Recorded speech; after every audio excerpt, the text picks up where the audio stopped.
अस्सलाम वालेकुम एवरीवन, क्या हाल चाल है आप लोगों के। उम्मीद है आप सारे ठीक ठाक होंगे। अभी पिछली वीडियो की हद तक हम वियना कन्वेंशन को स्टडी कर चुके हैं विच dealt with ozone depletion.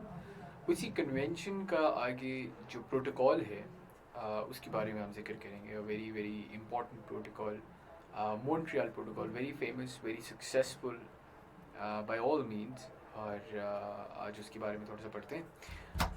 So Montreal Protocol क्या है? Montreal Protocol is the protocol to Vienna Convention that was signed in 1985 और इसकी भी number of parties जो है वो 197 है, just like Vienna Convention. It was signed in Montreal in Canada 16 सितंबर को 1987, 16 सितंबर। आज चांस की बात है कि आज 16 सितंबर 2020 है जब ये मैं लेक्चर रिकॉर्ड करवा रहा हूँ। तो मेरा ख्याल है कितने साल हो गए, 33 ईयर्स हो गए आज 33 ईयर्स का मॉन्ट्रियल प्रोटोकॉल हो गया। इट्स बिन 33 ईयर्स टुडे कि मॉन्ट्रियल प्रोटोकॉल को साइन किया गया। मॉन्ट्रियल प्रोटोकॉल क्या है? Montreal protocol gives direction to the consensus that had been developed in the Vienna convention and that consensus was that research has to be done in order to determine the harmful substances that are depleting the ozone layer. And once they have been established, action needs to be taken. So Montreal Protocol talks about the action that has to be taken. और ये chlorofluorocarbons को displace करने की बात करता है with हाइड्रोक्लोरोफ्लोरोकार्बन्स और HFCs in general. ठीक है, हम इस तरह से बात करते हैं जार्गन्स के ऊपर। So for the people who are not scientific, it's not really important to get into the chemical composition of CFCs or for that matter HFCs. You just need to understand that one substance has been displaced by another substance. एक substance जो कि chlorofluorocarbon था उसको हम लोगों ने displace कर दिया with hydrofluorocarbon. Then again they are the same things, एक ही बात है, आपने डिस्प्लेस कर दिया। दे वर्क, इनका जो काम है वो सेम है, बस फ़र्क ये है कि क्लोरोफ्लोरोकार्बन जहाँ पे आपके ओजोन को डिप्लीट करते हैं वहाँ पे hydrofluorocarbon they do not deplete ozone layer. ठीक है, and that is why it becomes important. ठीक हो गया, तो आपके मॉन्ट्रियल प्रोटोकॉल ने इस चीज़ को इस्टेब्लिश कर दिया। अच्छा, मॉन्ट्रियल प्रोटोकॉल की अगर डिटेल में बात करें तो it targets 96 ozone depleting chemicals in thousands of applications across more than 240 industrial sectors. आपके जो ओजोन डिप्लीटिंग केमिकल्स हैं ये कहाँ इस्तेमाल होते हैं ज़्यादातर? ये आपकी कुछ इंडस्ट्रीज हैं उसमें इस्तेमाल होते हैं, आपके हैवक में इस्तेमाल होंगे। ठीक है, आपके रैक, आपके मैक। अच्छा, मैक रैक क्या है? सिंपली आपकी एयर कंडीशनिंग है, कोई परेशान होने वाली बात नहीं बेसिकली। एयर कंडीशनिंग जहाँ पे हो रही है, ठीक है, इंडस्ट्रियल और आपकी जो म्यूनिसिपल है इन सारों के ऊपर। फिर आपकी कुछ एरोसोल्स,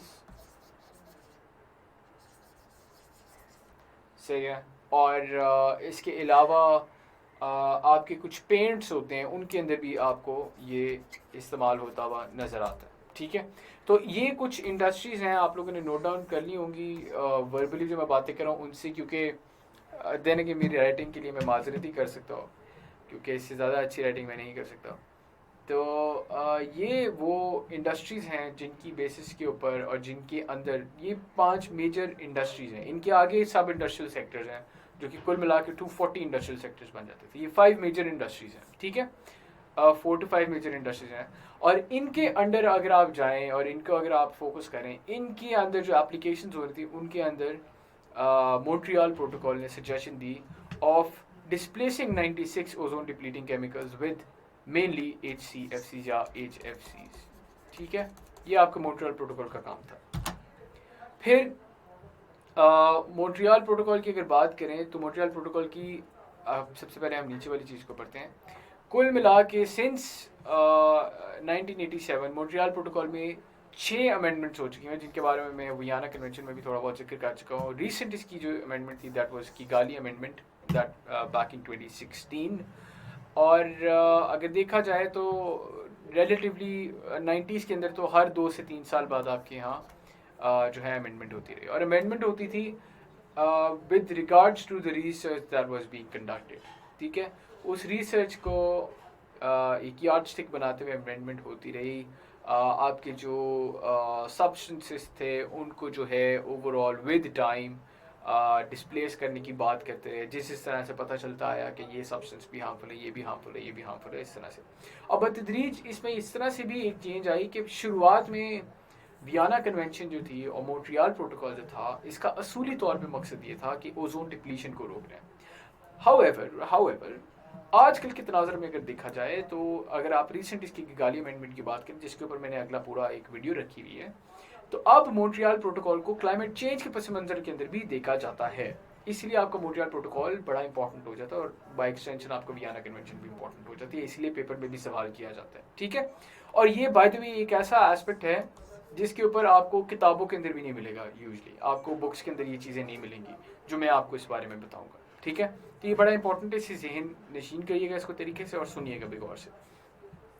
तो बहरहाल पॉइंट बीइंग आपकी 6 अमेंडमेंट्स आई हैं, with time with research changes होती रही हैं और इसके अंदर बतदरीज कमी पेशी होती रही है।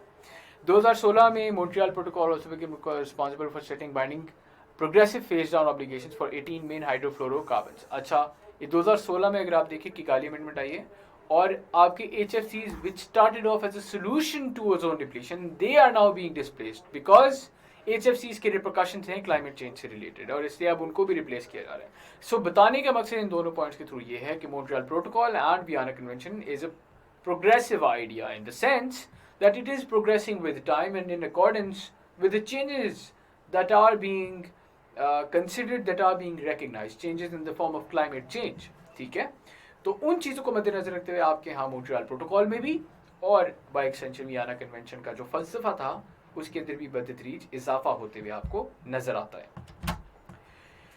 तो आपकी जो अमेंडमेंट्स थी उनकी कुछ बता देता हूँ। आपकी ये देखिए 6 अमेंडमेंट्स थी, उनका आप टाइम फ्रेम देखें। 95 अच्छा CFCs का पहले तो टारगेट देखते हैं ना, मॉन्ट्रियल प्रोटोकॉल था उसका टारगेट इन्हें डेवलप्ड कंट्रीज़ के लेकर 95 तक आपने फेज आउट करना है, अंडर डेवलप्ड कंट्रीज़ 2010 तक करना। हेलोन्स की बात करें तो वो फेज आउट करना था 2010 तक, डेवलप्ड कंट्रीज़ ने 1993 तक। ठीक है, कार्बन टेट्राक्लोराइड की अगर बात करें तो 95 तक 2010 तक। बहरहाल आप ये एक ट्रेंड देख सकते हैं कि डेवलप्ड कंट्रीज़ के लिए और डेवलपिंग कंट्रीज़ के लिए टारगेट्स अलग-अलग इन्होंने सेट किए with respect to their socio economic condition. ठीक है, HCFCs को अब आपने जब रिकग्नाइज करना शुरू कर दिया कि ये एक प्रॉब्लमेटिक चीज़ है, तो आपने इसको भी डिस्प्लेस करना शुरू कर दिया, हाइड्रोक्लोरोफ्लोरोकार्बन्स को, यानी CFCs में से आपने एक उसका क्लोरीन का जो एलिमेंट था उसको निकाल के आपने हाइड्रोजन के मॉलिक्यूल को डालना शुरू कर दिया। एंड देन ऑफ कोर्स आपके यहाँ उससे आपने HCFCs इंट्रोड्यूस किए, फिर उसके अंदर भी आपने आगे चेंजेस करना शुरू कर दिए और फिर आपने इसकी जगह आपने हाइड्रो ब्रोमोफ्लोरोकार्बन्स को लेके आए, HPFCs को लेके आ गए, यानी आप सब्सटेंस पे सब्सटेंस चेंज कर जा रहे हैं in accordance with the research that is being conducted. ठीक है, सो कुल मिला के अब बात कहाँ पे पहुँच गया, बात किगाली अमेंडमेंट तक पहुँच गया और किगाली अमेंडमेंट के बाद की आप देख सकते हैं HFCs को भी फेज आउट करने की बात की जा रही है, जिसके अंदर आपके टारगेट सेट किए हैं डेवलप्ड कंट्रीज़ के लिए और अंडर डेवलप्ड कंट्रीज़ के लिए भी टारगेट्स सेट इन्होंने कर दिए हुए हैं। ठीक है, सो ये आपके कुछ टारगेट्स इन्होंने सेट कर दिए किगाली अमेंडमेंट के पस मंजर में। तो उम्मीद है आप लोगों को मॉन्ट्रियल प्रोटोकॉल का जो आइडिया है वो समझ आ गया कि मॉन्ट्रियल प्रोटोकॉल का आइडिया क्या है। Summing it all up, Montreal protocol का आइडिया है कि आपके जो सब्सटेंसेज हैं, जो कि वक्त के साथ साथ ही पता चलता जा रहा है कि substances are harmful for the environment, specifically for the ozone layer, and then nowadays it is harmful for the climate change और the idea of climate change. ठीक है, तो उस चीज़ को मद्देनजर रखते हुए आपके यहाँ चेंजेस नज़र आती रहती हैं और अमेंडमेंट्स के फॉर्म में प्रोटोकॉल के अंदर चेंजेस होती भी आपको नज़र आती हैं। ठीक है, so main idea Montreal protocol का क्या है कि आपके सब्सटेंसेस जो कि आपके ओजोन को डिप्लीट करें या आपके क्लाइमेट चेंज को इन्हांस करें, उनसे हम लोगों ने परहेज़ करनी है।